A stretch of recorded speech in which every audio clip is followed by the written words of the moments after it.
اعوذ باللہ من الشیطان الرجیم، بسم اللہ الرحمن الرحیم۔ السلام علیکم ورحمۃ اللہ وبرکاتہ۔ پیاری حدیث سماعت فرمائیں۔ سئل النبی صلی اللہ علیہ وسلم ای الاعمال افضل، قال الصلاۃ الاول وقتها۔ نبی کریم صلی اللہ علیہ وآلہ وسلم سے پوچھا گیا کون سا عمل سب سے افضل اور بہتر ہے، تو آپ صلی اللہ علیہ وآلہ وسلم نے فرمایا اول وقت میں صلاۃ پڑھنا۔ دوسری حدیث سماعت فرمائیں۔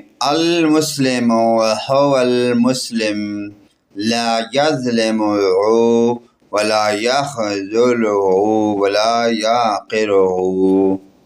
ہر مسلمان دوسرے مسلمان کا بھائی ہے، اس پر کوئی ظلم و زیادتی نہ کرے، اور جب وہ اس کی مدد کا محتاج ہو تو اس کی مدد کرے، اور اس کو بے مدد کے نہ چھوڑے، اور اس کو حقیر نہ جانے۔ پیارے دوستو، ان احادیث پر عمل کرتے ہوئے اپنے دوست، رشتہ داروں، عزیز و اقارب کے ساتھ ان پیاری حدیث کو شیئر کریں۔ اللہ پاک کی ذات ہم تمام امت مسلمہ کو پنج گانہ نماز پڑھنے کی اور ان پیاری حدیث پر عمل کی توفیق عطا فرمائے۔